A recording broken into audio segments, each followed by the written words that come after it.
नमस्कार, म भूपेन्द्र उप्रेती। आज तपाईहरुलाई म ब्रदरको DCP T530DW भन्ने मोडलको र बेस्ट बजेटमा डुप्लेक्स पनि भएको वायरलेस पनि भएको प्रिन्टर छ। हजुरलाई इन्कजेट प्रिन्टर स्लो भयो भन्ने महसुस भइरहेको छ भने अब ब्रदरको T530DW ले त्यो समस्या तपाईको समाधान गर्छ। फास्ट प्रिन्ट अप्सन भएको प्रिन्टर छ, डुप्लेक्स पनि र वायरलेसमा पनि र इजी मोबाइल कनेक्ट पनि गर्न मिल्ने अप्सन भएको प्रिन्टरको बारेमा आज म तपाईलाई बुझाउने छु। ब्रदरको हाम्रो प्रिन्टर T530DW यही प्रिन्टर हो। हामी यो प्रिन्टरको स्पिडको बारेमा कुरा गर्छौं भने यो प्रिन्टरले के काम गर्न सकिन्छ सबै कुराहरू हामी तपाईलाई बुझाउने छौं। ब्रदरको T530DW तपाईको 16 IPM ब्ल्याक र कलर 9 IPM को स्पिड भएको प्रिन्टर छ भने इन्कजेट प्रिन्टरमा सबैभन्दा फास्ट प्रिन्टर रहेको T530DW को बारेमा आज तपाईलाई बुझाउँदै छु। सर्वप्रथम त म यो प्रिन्टरलाई तपाईलाई अनबक्सिङ गरेर देखाउने छु।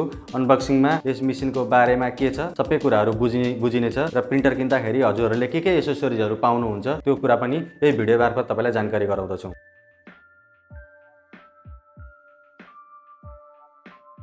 प्रिन्टर अनबक्सिङ हुँदैछ।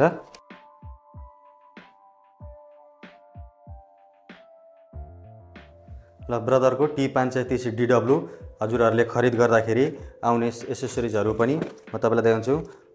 ब्रदरको T530, 730, 830 र 930 मोडलहरुमा 30 को सिरिजहरुमा लाग्ने इङ्क D100 ब्ल्याक लाग्छ भने तपाईको D100 MCY नै लाग्ने हुन्छ है।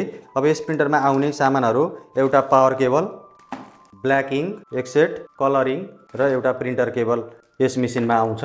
तपाईको ब्ल्याक इङ्कले ब्रदरको D100 ब्ल्याक इङ्कले 7500 पेज प्रिन्ट दिन्छ भने तपाईको D100 CMY ले 5000 पेज इच कलरले दिन्छ। अब हामी यो प्रिन्टरको टेपहरुलाई निकाल्छौं। ल ब्रदरको T530 डुप्लेक्स, वायरलेस र डिस्प्ले सहित भएको र इजी मोबाइल कनेक्ट गर्न सक्ने मोडलको प्रिन्टर छ यो प्रिन्टर। अब यो प्रिन्टरको म तपाईलाई बारेमा बुझाउँदै छु। तपाईको पेपर क्यापेसिटी ट्रे 150 सिटको पेपर क्यापेसिटी ट्रे रहेको मेसिन छ भने बाइपासमा 1 सिट पेपर इनपुट गर्न सकिन्छ। यसबाट बाइपास पनि रहेको मेसिन छ, यसमा बाइपास ट्रे। र अब हामी यस प्रिन्टरलाई इङ्क रिफिल गर्छौं। इङ्क रिफिल गर्नलाई यो नयाँ मोडलको इङ्क प्रिन्टर रहेकोले यसको ink spill free ink technology eco tank series हो यो। ल अब हामी इङ्क फिल गर्दै छौं है त। हाम्रो 4 कलरको प्रिन्टर, 4 कलरको इङ्क रेडी भइसकेको छ। अब हामी ब्ल्याकबाट यसलाई सेटअप हामीले यो क्यापलाई सिधै माथि तान्छौं र यहाँ ल्याएर राखिदिन्छौं। अब हामी यहाँ इङ्क फिल गर्छौं। अब यसको इङ्क फिल गर्नलाई यो बोतल तपाईले यसरी घुमाउरे माथि निकाल्ने र यो काटेको भाग छ, यो काटेको भाग र यहाँ पनि काटेको भाग छ, यो काटेको भागको जोइन यो काटेको भागमा मिलाउने र हामीले यसरी ठ्याक्कै एउटा आवाज आउँछ क्लिक्क गर्ने, यसरी इङ्क आफै फिल हुन्छ, इको फिल हुन्छ। पनि रिमुभ गर्छौं र हाम्रो सबै इङ्क 4वटै कलर इङ्क हाम्रो फिल भइसकेको छ। सबैलाई राम्ररी ब्लक गर्ने क्यापले र हामी कभर इङ्कको कभर क्लोज गर्छौं। यो ट्रेलाई यसरी रिमुभ गर्ने हो, अलिकति उचाल्ने हो, बाहिर आउँछ। त्यसपछि हामी पेपरलाई मिलाउँछौं र पेपर एडजस्टरले एडजस्ट गर्छौं र पेपर हामी यसलाई इन्सर्ट गर्छौं। मेसिनलाई पावर केबल र पावर कनेक्सन दिइसकेका छौं। अब हामी यसलाई सेटअप गर्दै छौं। सेटअपको अप्सन आइसकेको छ। हामी यसलाई इङ्क हालिसकेपछि सबै कुरा चाहिँ सेटअप भनेर आउँछ। यसलाई हामी ओके गर्छौं र डाउन एरो सारेर सेटअप युजिङ F भन्छ, हामी सेटअप युजिङ LCD मा जान्छौं र यसलाई ओके गर्छौं, यस गर्छौं। फिल इङ्क ट्याङ्क भन्छ, हामीले फिल गरिसकेका छौं इङ्कमा। हामीले कभर ओपन गर्यौं, इङ्क फिल गरेका छौं हामीले। अब हामी फेरि कभर लगाइदिन्छौं र डिड यु फिल भनेर सोध्छ। हामीले प्लस बटनलाई 4 चोटी प्रेस गर्ने छौं। 1 टाइम्स, 2 टाइम्स, 3 टाइम्स र 4 टाइम्स मा प्रिपेयरिङ द इङ्क सेटअप हुन्छ। इनिशियल सेटअपमा क्लिनिङ भइरहेछ। यो क्लिनिङ कम्प्लिट भएपछि तपाईको एउटा प्रिन्ट आउनेछ नोजल कन्फिगरेसनको। एउटा प्रिन्ट स्टार्ट गर्दै छौं। नोजल कन्फिगरेसन निस्किनेछ। नोजल कन्फिगरेसन यसको आइसकेको छ। भेरी गुड क्वालिटी छ। अब हामी यो प्रिन्टरलाई कम्प्युटरमा मोबाइलमा कसरी कनेक्सन गर्ने हैन, यो मेसिनमा के फिचर छ सबै कुराहरू हजुरलाई बुझाउने छु म। अब म पहिला सर्वप्रथम म ल्यापटपमा हजुरसँग जे डिभाइस छ त्यसमै कनेक्सन गर्नु होला। यस प्रिन्टरलाई पहिला हामी वाइफाई कनेक्सन गर्छौं। वाइफाई कनेक्सन कसरी गर्ने भने तपाईको प्रिन्टरको कन्ट्रोल प्यानल डिस्प्लेमा यहाँ वाइफाई को सिग्नल दिएको हुन्छ त्यो वाइफाई को सिग्नललाई वन्स टाइम प्रेस गर्नु फाइन्ड नेटवर्क भन्ने आउँछ त्यसलाई ओके गर्नु र WLAN इनेबल गर्नु इनेबल गर्नलाई प्लस बटनलाई प्रेस गर्नु त्यसपछि सर्चिङ SSID भन्छ अब हामी यसमा वाइफाई कनेक्सन गर्छौं रोकिराख्छौं प्रिन्टर वाइफाईमा कनेक्टेड भनेर आइसकेको हुन्छ र हामी ओके गर्ने र प्रिन्टर कनेक्ट भइसकेको छ अब हामी यसको ब्रदर T530DW को अब हामी ड्राइभर डाउनलोड गरेर यसलाई सेटअप गर्नेछौं ड्राइभर डाउनलोड गर्नलाई सर्वप्रथम हामी ब्रदरको तपाई गुगल क्रोममा अथवा ब्राउजरमा जानु होला र BROTHER ब्रदर T530DW भनेर ड्राइभर भनेर गर्नु होला W ड्राइभर र अब हामी अदर्समा क्लिक गर्छौं हाम्रो विन्डोज कुन हो विन्डोज हाम्रो 11 हो त्यसरी 11 मा डिटेक्ट भइसकेको छ र हामी यसलाई ओके गर्छौं र यो यति अप्सनहरु आउँछ यसमा हामीले फुल ड्राइभर सफ्टवेयर प्याकेज हामीले डाउनलोड गर्छौं यसमा क्लिक गर्छौं र अलिकति कर्सर डाउन गरेर हामी एग्री गर्छौं र यसो गरेपछि हाम्रो डाउनलोड भएर यहाँ आउँछ अन गर्छौं यस गर्छौं एक्सेप्ट गर्छौं हामीले वायरलेसमा कनेक्सन गरेको छौं अघि त्यही भएर हामी वायरलेस नि क्लिक गर्छौं हजुरले USB मा कनेक्सन गर्नुपर्छ नि USB मा कनेक्टमा टिक गर्नुपर्ने हुन्छ अहिले हामीले यसलाई वाइफाई मै कनेक्सन गरेकोले हामीले वायरलेसमै यसलाई टिक गरेका छौं नेक्स्ट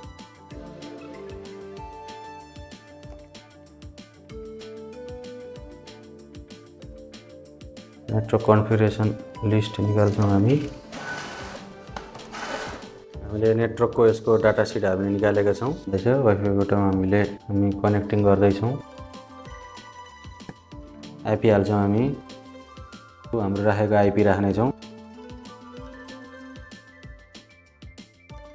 यसरी T530 प्रिन्टर आएको हुन्छ ल अब नेक्स्ट गर्दिने हामी वाइफाई कनेक्सन गर्दै जाँदाखेरि र नेक्स्ट गर्छौं यस गर्छौं यो लोगो भएको ब्रदर आइप्रिन्ट एन्ड स्क्यान पनि यसरी सँगसँगै डाउनलोड हुन्छ यसलाई इन्स्टलेसन लेटर नगर्नु होला सँगसँगै डाउनलोड्स हामीले यसकै थ्रुबाट धेरै कुराहरु प्रिन्टरको मोनिटरिङ गर्न सकिन्छ फर्मवेयर पनि अपडेट लिन्छ फर्मवेयर पनि लेटेस्ट फर्मवेयर अपडेट गरिदिनु होला हाम्रो फर्मवेयर अपडेटको काम हुँदैछ अहिले ड्राइभर इन्स्टलेसन गर्दा गर्दै फर्मवेयर अपडेट पनि लिन्छ लेटेस्ट फर्मवेयर आएको छ भने त्यसलाई सेटअप गरिदिनु होला सेटअप डन भइसक्यो हाम्रो ब्रदर आइप्रिन्ट को सेटअप पनि सँगसँगै हुन्छ फुल इन्स्टलेसन भइसकेपछि यो पनि अप्सन आएको हुन्छ यो आउँछ ब्रदर आइप्रिन्ट अब हामीले यो मेसिनलाई यसमा सिलेक्सन गर्नुपर्ने हुन्छ त्यसो गर्दाखेरि हामीले एड मेसिन गर्ने यसरी अहिले हामीले USB मा कनेक्सन गरेका छौं है अहिले हामीले यो नेटवर्कमा थियो भने यसलाई नेटवर्कमा यसरी राखेर इन्टर आईपी राखेर गर्दा पनि हुन्छ अहिले हामीले USB मा कनेक्सन छ र यसलाई ओके गर्छौं हामी पछि वाइफाई लाई पनि कनेक्सन गर्ने छौं यसकै थ्रुबाट USB कै थ्रुबाट यसलाई हामीले ओके गर्यौं यसमा चाहिँ तपाईले मेसिनलाई अनिवार्य कनेक्सन गराउनु होला यसबाट कनेक्सन गर्नु भने तपाईको मेसिनमा आउने एररहरु तपाईले यी कम्प्युटरबाटै हेर्न सक्नुहुनेछ सबै नोटिफिकेसनहरु आउँछ तपाईलाई यसमै सजिलो हुन्छ तपाईको मेसिन प्रिन्ट स्क्यान गर्ने कुराहरु देखाउँछ सबै कुरा अब हामीले यो मेसिनलाई लगइन गर्नुपर्ने हुन्छ लगइन गर्नको लागि हाम्रो यो मेसिनको पिछाडीपटि यो PWD लेखेको पासपोर्ट छ यहाँनेरि हामीले यो पासपोर्ट लगइन गर्ने हो तपाईको मेसिनलाई अब हामीले यस पासपोर्टबाट मेसिनलाई लगइन गर्छौं टिङमा हामी क्लिक गर्छौं हो त्यो अघिको पछाडी PWD लेखेको पासपोर्ट हामी यसमा इनपुट गर्ने छौं लगाइसकेपछि तपाईको मेसिनमा जुन पासपोर्ट छ त्यो पासपोर्ट पछाडीको PWD पासपोर्ट यसरी गरेपछि यसलाई लगइन गर्छौं यसरी अब तपाईले मेसिनको पासपोर्ट लगाइसकेपछि तपाईले आफ्नो एउटा पासपोर्ट लगाउनु भनेर उसले तपाईलाई चेन्ज गर्ने अप्सन दिन्छ र तपाईले आफ्नो पासपोर्ट लगाउन सक्नुहुन्छ मेसिनमा पहिला सर्वप्रथम तपाईले पहिला ओल्ड पासपोर्ट लगाउने यसमा मेसिनमा जुन पासपोर्ट छ त्यो पासपोर्ट तपाईले लगाउने त्यसपछि हजुरले आफूले आफ्नो पासपोर्ट के राख्ने त्यो लगाउन मिल्छ तपाईले पासपोर्ट सबै लगाइसकेपछि यसरी सबमिट ओके भन्छ सबै कुराहरु गर्नको लागि सजिलो हुन्छ सबै लगइन भइसकेपछि अब जस्तो हामीले डेट एन्ड टाइम मिलाउनु पर्ने हुन्छ सर्वप्रथम पहिला हामीले मेसिनमा सुरुवातमा मिलाएको छैन भने डेट एन्ड टाइम मिलाउँछौं पहिला हामी डेट एन्ड टाइम मिलाउँछौं डेट एन्ड टाइम हाम्रो सबमिट भयो अब हामीले मानौ तपाईले USB को थ्रुबाट गर्नुहुन्छ यसलाई वाइफाई मा कनेक्सन गर्नुपर्ने छ भने तपाईले सिधै नेटवर्कमा जाने वायरलेसमा जाने र वायरलेस सेटअप विजार्डमा क्लिक गर्नुभयो भने र यसरी स्टार्ट विजार्ड गरेपछि तपाईँको त्यहाँ एसएसआइडी देखाउँछ। जस्तो हाम्रो यो एसएसडी, यसको पासवर्ड यहाँ राखेपछि यसलाई नेक्स्ट गरेपछि तपाईँको मेसिन तपाईँको ल्यापटपसँग कनेक्सन हुन्छ। मोबाइलको थ्रुबाट पनि गर्न सक्नुहुन्छ। मोबाइलको थ्रुको लागि तपाईँले ब्रदर कनेक्ट भन्ने ड्राइभर तपाईँले डाउनलोड गर्नु होला मोबाइलको लागि। अब हामीले यस मेसिनलाई इमेल प्रिन्टबाट पनि प्रिन्ट हुने अप्सन बनाउन सकिन्छ। जस्तो तपाईँहरू जुनसुकै ठाउँमा हुनुहुन्छ भने पनि तपाईँले मेल गरिसक्दा प्रिन्ट आउने हुन्छ। मेसिन वाइफाईको कनेक्सनमा छ भने इमेल प्रिन्टको लागि अनलाइन फङ्सनमा जान्छौँ। अनलाइन फङ्सनमा क्लिक गरेपछि तपाईँको आइएसएफ भन्ने योमा तपाईँले क्लिक गर्नु होला। त्यसपछि प्लिज वेट भनेर जनाउँछ मेसिनमा अलाउ गरिदिने हामीले। यसरी तपाईँको इमेल प्रिन्टको लागि यतिकै लगाउँछ। यसलाई अब हामीले इमेल प्रिन्टलाई अहिले यहाँ स्ट्याटसमा डिजेबल छ, यसलाई हामीले इनेबल गर्नुपर्ने हुन्छ। पहिलोपल्ट हामीले इमेल प्रिन्टमा क्लिक गर्ने, यहाँ लिएर इनेबल गर्ने, इनेबल हुन्छ। अब हामीले एउटा यो मेसिनमा एउटा हामीले इमेल एड्रेस हामी क्रिएट गर्छौँ। त्यसको लागि यहाँ हामीले अलरेडी आइरहेको हुन्छ, यसलाई हामीले चेन्ज गर्ने हो। यसलाई चेन्ज गर्नको लागि हामीले चेन्ज इमेल एड्रेसमा जाने। चेन्ज इमेल एड्रेसमा गएपछि यहाँ तपाईँले एउटा इमेल एड्रेस राख्न सक्नुहुन्छ। अब यसलाई एडिट गर्ने, ल चेन्ज भयो। मेल गर्नुभयो भने तपाईँ जुनसुकै ठाउँबाट जुनसुकै कन्ट्रीमा हुनुहुन्छ भने पनि यो एड्रेसमा मेल गर्नु भने यो प्रिन्टरबाट प्रिन्ट निस्किन्छ। हजुरको प्रिन्टरको सेटअप गरेको प्रिन्टरमा प्रिन्ट निस्किनेछ। ल एउटा फङ्सन तपाईँले यो बुझ्नुभयो। यो इमेल प्रिन्टको फङ्सन सबभन्दा इम्पोर्टेन्ट फङ्सन छ।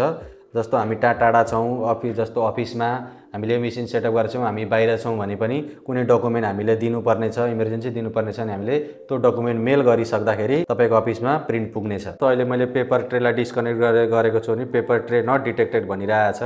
यसरी एरर आउँछ। सबै नोटिफिकेसन तपाईँलाई सजिलो हुन्छ, के प्रब्लम हो, इङ्कको भोल्युम के छ, सबै कुराहरू आउँछ। अहिले मैले ट्रेलाई इन्स्टल गरिदिएको छु। फेरि रेडी बोर्डमा छ मेसिन है। अब हामी मानौँ अब यसलाई डुप्लेक्स प्रिन्ट गर्नुपर्ने छ। हामीले डकुमेन्ट जस्तो एउटा डकुमेन्ट बनाऊँ हामी। हाम्रो डकुमेन्ट ल हामीले 2 पेजको डकुमेन्ट छ अहिले हामीसँग। हामी त्यसलाई बोथ साइड प्रिन्ट गर्दैछौँ है त। अब हामीले बोथ साइड प्रिन्ट गर्नको लागि हामीले ड्राइभ इन्स्टलेसन यसलाई कन्ट्रोल पी गऱ्यौँ, प्रिन्टर सेलेक्सन गर्छौँ हामी। यहाँ प्रिन्टर आयो हाम्रो। अब यसको हामी प्रोपर्टिजमा जान्छौँ। प्रोपर्टिजमा गएपछि हामीले बोथ साइड प्रिन्ट गर्नको लागि ब्याक टु ब्याक प्रिन्ट गर्नको लागि हामीले यहाँ पेपर साइज छान्छौँ। पेपर साइज एफ हो। अब त्यसपछि हामीले यहाँ 2 साइडमा अप्सन छ है। अहिले 2 साइड हाम्रो नन छ, यसलाई हामी 2 साइड गर्छौँ र यसरी 2 साइड गर्ने र ओके गर्ने है। पेपर साइज हाम्रो मिडिया टाइप प्लेन पेपरै छ, प्लेन पेपर छान्ने हो। यसलाई ओके गर्ने। अब हामीले प्रिन्ट दियौँ भने 4 IPM ब्ल्याक र 9 IPM कलर प्रिन्ट रहेको एकदम फास्ट प्रिन्टर छ। हाम्रो 1 साइड प्रिन्ट हानिसकेको छ। अब बोथ साइडको लागि फेरि भित्र लगेको छ।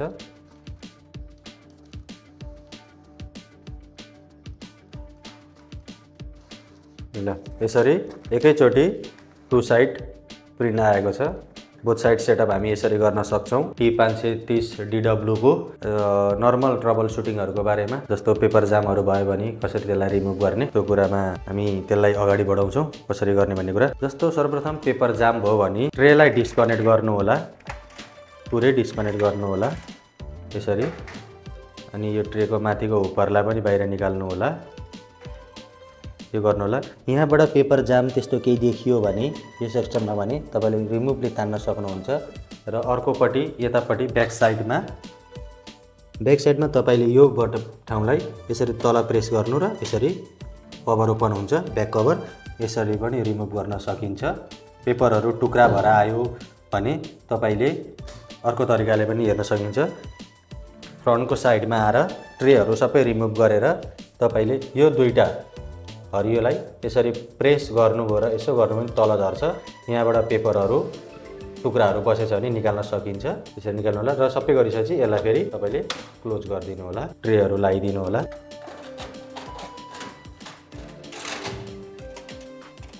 यति गरेपछि हाम्रो पेपर जामको इस्यु भयो भने क्लियर हुन्छ। अब हामी प्रिन्ट क्वालिटी तपाईँको राम्रो आएन, प्रिन्ट हान्दै जाँदा प्रिन्ट क्वालिटी राम्रो आएन, धर्सा आयो, प्रिन्ट बुझिएन, मधुरो भयो, त्यस्तो खालको फिल भयो भने यसलाई हामी क्लिनिङ कसरी गर्ने भने त्यो फङ्सन म तपाईँलाई बताउँदैछु। त्यसमा प्रिन्ट क्वालिटी राम्रो आएन भने हेड क्लिनिङ कसरी गर्ने, नोजल हामीले राम्रो निकाल्नलाई हेड क्लिनिङ कसरी गर्ने, प्रिन्ट धर्सा आयो, बुझिएन भने हामीले हेड क्लिनिङ गर्नुपर्ने हुन्छ। हेड क्लिनिङ गर्नको लागि सर्वप्रथम हामीले पहिला मेनु बटनलाई प्रेस गर्नु होला। मेन्टेनेन्स आउँछ, मेन्टेनेन्स आएपछि ओके बटन प्रेस गर्नु होला। त्यसपछि इम्प्रुभ क्वालिटी भन्ने आउँछ, त्यसलाई डाउन एरो सार्नु र 2 नम्बरमा क्लिनिङ भन्ने आउँछ, क्लिनिङलाई ओके गर्नु। र ब्ल्याक आउँछ, कलर आउँछ, त्यसपछि अल आउँछ। तपाईको जुन कलरहरू ब्ल्याकमा राम्रो आएको छैन नि ब्ल्याकलाई ओके गर्ने, कलर राम्रो आएको छैन कलरलाई ओके गर्ने, अल कुनै पनि राम्रो आएको छैन भने अललाई ओके गर्ने र यसरी ओके गरेपछि नर्मल गर्ने कि नर्मल क्लिनिङ, स्ट्रङ क्लिनिङ र स्ट्रङ्गेस्ट क्लिनिङ। तपाईको नोजलको ग्याप हेर्ने, कतिको प्रिन्ट क्वालिटी राम्रो छ, पुरै राम्रो आएको छैन भने तपाईले स्ट्रङ्गेस्ट अथवा स्ट्रङ र नर्मल गर्न सकिन्छ। जस्तो अहिले हामी स्ट्रङलाई गरौँ, स्ट्रङ आइसकेपछि हामीले ओके बटन प्रेस गर्ने फेरि र प्रेस स्टार्ट बटन भन्छ। प्रेस स्टार्ट बटन भनेको मोनो बटन अथवा कलर बटन जुनै प्रेस गरे पनि तपाईको क्लिनिङ प्रोसेस हुन्छ। त्यसपछि के तपाईले प्रिन्ट टेस्ट गर्नु, प्रिन्टमा केही इम्प्रुभ भएको छैन क्वालिटी भने फेरि यो प्रोसिडरलाई रि गर्नु होला। त्यसपछि प्रब्लम तपाईको डन हुन्छ है त, क्लियर प्रिन्ट आउँछ।